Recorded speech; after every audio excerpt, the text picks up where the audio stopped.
ಕಾಂಗ್ರೆಸ್ ಪಕ್ಷದ ಶಾಸಕಾಂಗ ಪಕ್ಷದ ಸಭೆ ಮುಂದೂಡಿಕೆಯಾಗಿದೆ. ಮಾರ್ಚ್ 10ಕ್ಕೆ ಸಿಎಲ್ಪಿ ಸಭೆ ಮುಂದೂಡಿಕೆಯಾಗಿದೆ. ನಾಳೆ ನಡೆಯಬೇಕಾಗಿದ್ದಂಥ ಸಭೆಯನ್ನು ಮುಂದೂಡಿಕೆ ಮಾಡಿದ್ದಾರೆ.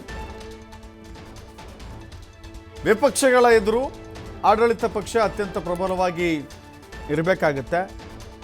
ವಿಪಕ್ಷಗಳ ದಾಳಿಗೆ ಸರಿಯಾದ ಉತ್ತರವನ್ನು ಕೊಡಬೇಕಾಗುತ್ತೆ. ಹೇಳಿ ಕೇಳಿ ಬಜೆಟ್ ಅಧಿವೇಶನ ಆಗಿರೋದ್ರಿಂದ ಬಜೆಟ್ ಮೇಲಿನ ಚರ್ಚೆ ಬಹಳ ಸುದೀರ್ಘವಾಗಿ ನಡೆಯುತ್ತೆ.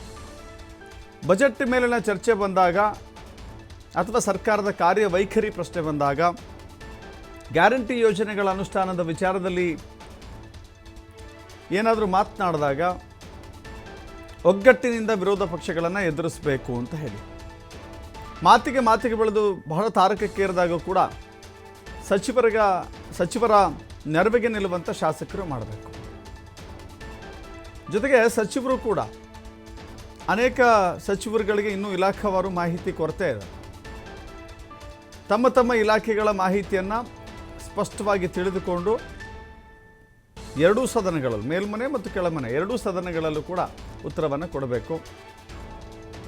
ಹೀಗೆ ಬಜೆಟ್ ಅಧಿವೇಶನದಲ್ಲಿ ಹೇಗೆ ಇರಬೇಕು ಎನ್ನುವ ಕುರಿತಾಗಿ ನಡೀಬೇಕಾಗಿದ್ದಂಥ ಸಭೆ, ಶಾಸಕಾಂಗ ಪಕ್ಷದ ಸಭೆ ಮುಂದೂಡಿಕೆಯಾಗಿದೆ.